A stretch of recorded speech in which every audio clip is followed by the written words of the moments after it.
अब आ जाओ। कुछ देर बाद असली वसुधा और देव के रिश्ते को अपनाने का नाटक देखने को मिलेगा।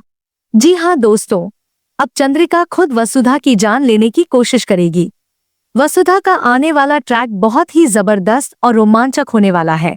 कहानी में आप देख रहे हैं कि हनुमंत बिल्कुल नहीं चाहता कि उसकी बेटी वसुदेव के साथ रहे।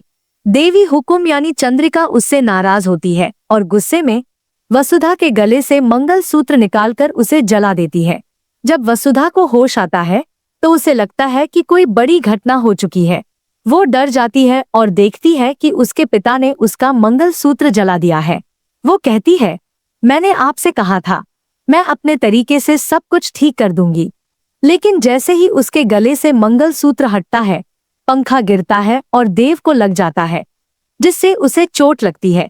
फिर पंडित जी बताते हैं कि यह मंगलसूत्र वसुधा के सुहाग के लिए बहुत जरूरी है। दूसरी ओर हनुमंत अपनी हरकतों से बाज नहीं आता। वो जबरदस्ती वसुधा को देव और उस घर से बहुत दूर ले जा रहा है। घरवाले और चंद्रिका ये सब देखकर हैरान है। लेकिन आने वाले ट्विस्ट में आप देखेंगे कि जब हनुमंत वसुधा को लेकर जा रहा होगा, तभी देव आकर उसे रोक लेगा और कहेगा, रुक जाइए, देवी हुकुम यानी चंद्रिका हमारे रिश्ते को मान चुकी है। हनुमंत यह सुनकर हैरान रह जाएगा कि ऐसा कैसे हो गया। तभी चंद्रिका कहेगी, इतने साल से तो हमारे यहाँ काम कर रहे हैं, क्या यही सलाह मिलेगा हमें? इसके बाद कहानी में बड़ा मोड़ आएगा। चंद्रिका शादी के रिश्ते को मंजूरी तो दे देगी, लेकिन वह सिर्फ दिखावा होगा, एक बड़ा नाटक जिसमें वसुधा और देव दोनों फंस जाएंगे। जल्द ही बड़ा राज खुलेगा कि देव चंद्रिका का असली बेटा नहीं है। कई और चौंकाने वाले खुलासे होने वाले हैं। चंद्रिका जो अब तक दिखावा करती रही है कि उसे वसुधा से बहुत प्यार है और वह उसे नौकरानी नहीं समझती, असल में वह इस रिश्ते को दिल से कभी स्वीकार नहीं करेगी। वह वसुधा को देव से अलग करने के लिए बहुत ही गंदा और खतरनाक प्लान बनाएगी।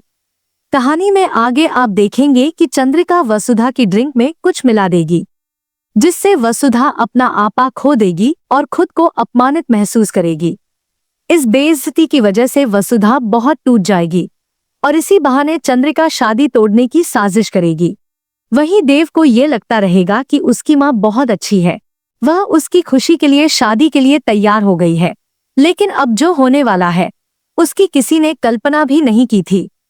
आने वाले एपिसोड्स में देखना बेहद दिलचस्प होगा कि क्या वसुधा को समय रहते चंद्रिका का असली चेहरा नजर आएगा या नहीं। दोस्तों, हमें कमेंट करके बताइए कि आप कितने एक्साइटेड हैं इस जबरदस्त ट्विस्ट को देखने के लिए।